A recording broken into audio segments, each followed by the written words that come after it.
Hello bookworms! Today I'm going to be sharing my birthday book haul, which is also known as my July book haul. I just recently did a special edition book haul, so I don't have as many special editions in this book haul to share as I normally do. However, I do have some because they did come after I filmed that video. So anyway, I am really excited by the books that I got this month. I feel like I have kind of like an eclectic mix of things that all very much appeal to me, and I'm excited to share them with you. So let's go. So I will start with the special editions that I do have, and the first one would be Yumi and the Nightmare Painter by Brandon Sanderson. This is the third secret project. I am so excited to finally have this one in my hands. To be honest, it was the one that I was most excited for of any of the secret projects. I'm able to say that because as secret as they've tried to keep the titles, they were all on Goodreads very quickly because they were also being traditionally published, so it's kind of hard to keep those a secret. But just the title of this one appealed to me so much. I also really love the blue and pink. I think it's really beautiful. And then I'll just show you the spine and then the back of this one. And papers. Title page. Don't worry, we're not going to go through this entire book, but oh, it's just so beautiful. And then I'll just show you the first illustration. Once again, I just think that the secret projects have been some of the most beautiful books that I've received this year. I really love this one. I'm really excited to read this. I know this one ties into the Cosmere. So yeah, book one.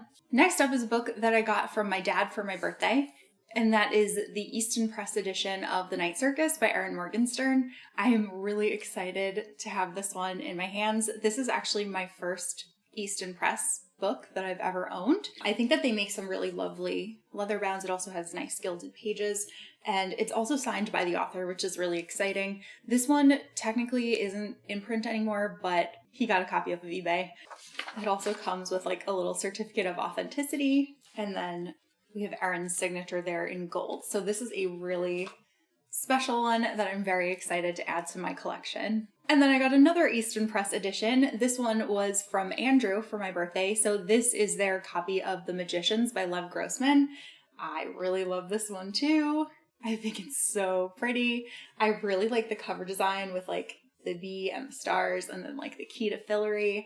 I just think it's stunning. I'm also really excited to have like a nice edition of The Magicians because I really love that series. I feel like my love for it has just like continued to grow exponentially over the years, and part of that is like because of how much I also loved the show. I've kind of been wanting to reread this series just to see if I have the same feelings toward it, but this has been on my mind like so much lately. This one also comes with a certificate of authenticity. And then we have Lev Grossman's signature. This one's going like front and center on my shelf. Then I have the Fairyloot edition of Her Majesty's Royal Coven by Juno Dawson. I didn't get this one when it was in the main sub, but I ordered a copy secondhand on Pango Books, and I'm so excited to get to read this one. I think it sounds like something that I would really enjoy, and I'm not really sure why I skipped it the first time around. I think that was a bad choice. The pages are very, very cool. This is the backing, the spine, and then I believe this one's a digital signature.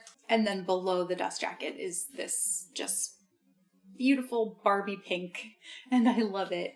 Also from Fairyloot, I have Last Violent Call by Chloe Gong. This is the short story. I think it's like two short stories or two novellas that take place between Foul Lady Fortune and Foul Heart Huntsman. So I actually haven't started reading this one yet, but I have heard just such great things about the series that I felt kind of confident taking a risk here. But it, again, has just really beautiful pages.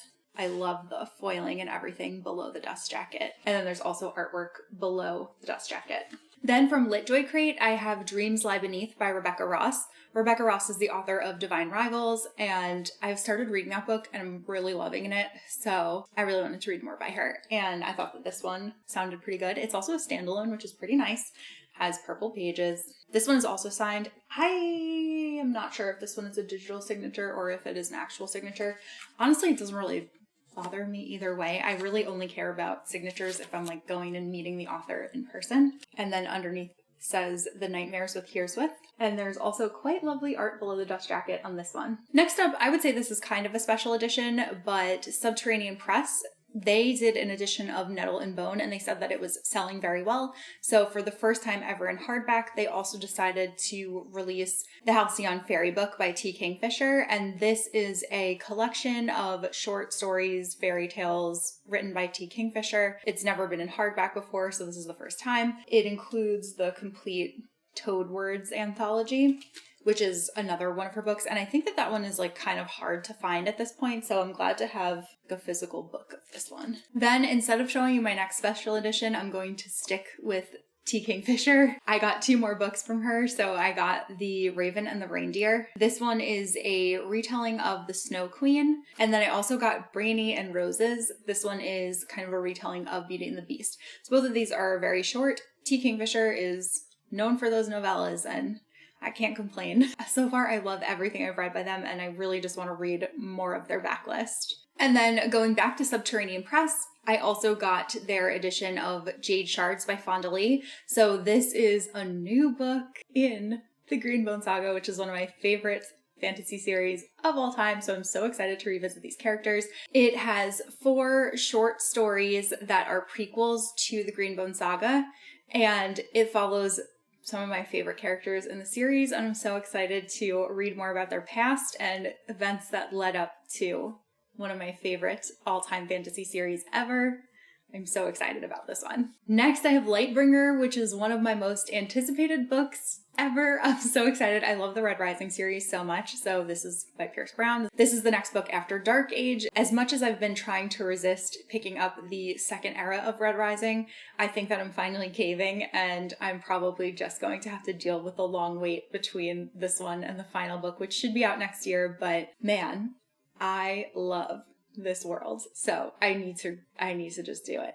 I'll be so happy once I do. This is the Barnes & Noble exclusive edition, so it just has like this little poster artwork page. Next, I have another birthday gift from Andrew, and that is House of Salt and Sorrow by Erin A. Craig. I've heard nothing but good things about this book, and I've been so curious about it ever since it came out, and now with the sequel debuting too, I feel like this is something that I really want to read, and it feels like it'll be a really good one for kind of like the spooky season. It has that eerie feel to it, and it's a fairy tale retelling, so I'm honestly just hoping to love this one and then end up picking up the second one, House of Roots and Ruin, as well. And Andrew also got me What Lies Beyond the Veil by Harper L. Woods. This is my first Harper L. Woods book, and I'm really excited. It seems like she has a pretty extensive backlist, and people seem to really like her stuff.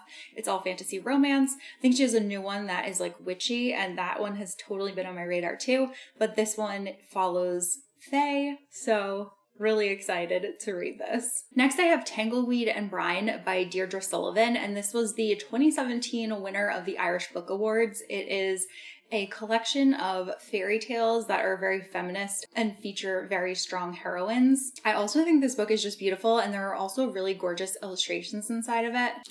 So let's just show you one. So just to show you, they're all black and white illustrations, and they're quite lovely. While we're talking about Irish books, I will also show that I picked up a treasury of Irish fairy and folk tales. This is one of the Barnes & Noble faux leather-bound books. It's really lovely. I've been wanting this edition for a while, and I actually got it on my birthday when we took a little trip to Barnes & Noble. It has gilded gold pages, really pretty end papers. Not going to spend too much time on this one because I did show it in my birthday vlog. I also picked up Ithaca by Claire North. This is a retelling of Odysseus's wife Penelope, and I'm really excited to read this one. There is actually a second book that's coming out in August, so not too far now, and I want to have this one read before that one releases. Then some more random Barnes & Noble finds that I picked up. So I got this book, which is The Greek Plays, and it is a collection of 16 Greek plays by Aeschylus, Sophocles, and Euripides. I almost wanted to say Eurydice, but anyway, I have been kind of wanting to revisit some of the classics. I feel like I've been reading so many retellings and reimaginings of things, and I read a lot of like the classic Greek plays when I was in college or shortly after graduation, honestly just for fun. I really enjoyed them. I think that it would be kind of exciting to have like a little refresher on some of them before I head into some more of these new retellings that have have been recently published. Then also from Barnes & Noble, I got Classical Mythology, the illustrated edition. This was a find in one of their like book annex sections, so it's discounted books. It was only $10. This one intrigued me because it tells the myths of both Greece and Rome. I feel like a lot of times things are very heavily like centered on ancient Greece, and ancient Rome also has some really interesting myths, very similar, but there are differences. So this one was particularly lovely. I really liked the illustrations in it. Got a nice map on the end papers, and then just to show you, like, so this is the title page. It's all like very beautiful artwork that corresponds with the myths. So I'm really excited about this one. Then also from Barnes & Noble, also in the book annex section, I got the Element Encyclopedia of Magical Creatures. This just looked very cool, like a fun kind of compendium to keep on my shelf. And when different creatures show up in books, it'll be fun to reference them in here and read about their origin if I'm not extremely familiar already. It's kind of just like a fun book, I think, to have for my collection. Then again, these two books were in my vlog, so I'll just show them quick. But I got the Book of Practical Witchcraft and Magicka, and both of these are just like witchy books that looked like a lot of fun, so I'm excited to read them and to learn some stuff and to have these on my shelf. And then the last Barnes & Noble books that I have to share are some of the Barnes & Noble Shakespeare books. So I've been, again, like I said, wanting to revisit some classics. I particularly have had a craving to reread Macbeth, so I did get Macbeth, but I really like these covers. I really like the spines. I think that, I mean, I have like the complete works of Shakespeare, but that's not the most comfortable book to read because it's huge. So I really wanted to get some of these plays like broken up into singular editions that I can read and annotate. So these ones just appealed to me. And I also really want to read this one before Ava Reed's Lady Macbeth book comes out. I also got A Midsummer Night's Dream. That one is like definitely a favorite. Then I got Hamlet, and I also got Twelfth Night, which holds a very special place in my heart because this was actually the first Shakespeare play that we put on during my first year of theater in high school. Then I got Mysteries of Thorn Manor by Margaret Rogerson, and this is like the tiniest book ever. It's so funny. Like, it's like ridiculously small. I just really want to read it, so I was like, whatever, I'll just get it. But it's like such a silly little book, and it's so sad because the cover is beautiful. I just wish that this was a very thin but full-size edition that matched the other book. And then lastly, I have 3 books to share that were sent to me by Berkeley Romance, so thank you to them. The first one is My Roommate is a Vampire by Jenna Levine. This one I talked about in my August releases video. I am so excited for this book. It sounds like so much fun. It's a rom-com where a girl moves into this apartment and quickly realizes that her roommate is a vampire. Obviously, there's going to be a little love story, but it seems like he doesn't really know what's going on. Like in the real world, he's kind of out of touch, and he speaks like he's from hundreds of years ago, so she's gonna try to help get him used to modern society. They also sent me With Love from Cold World by Alicia Thompson. This is another one that was pretty highly anticipated for me. It takes place in, I want to say Florida, at this like theme park called Cold World. It's like a winter wonderland themed tourist attraction in Florida, and unfortunately it's going to be closing, so some of the employees start to like band together to try to save Cold World, and then there's obviously a romance. And then lastly, I got Mixed Signals by B.K. Borison. This is the 3rd book in the Lovelight Farms series. I really enjoy these. I think that they're a lot of fun. The first one didn't speak to me as much as other people, but the second one I loved. So I'm really excited to read the 3rd one. We're going to be following Layla, who is the baker, and I can't wait to see her romance play out and just to revisit all of the very quirky townspeople that I've grown to love from the first 2 novels. So those are all of the books that I got in July. I'm really excited to be sharing these. I'm really excited to read a lot of these. I hope that you enjoyed this book haul, and I will see you guys soon in a new video. Bye!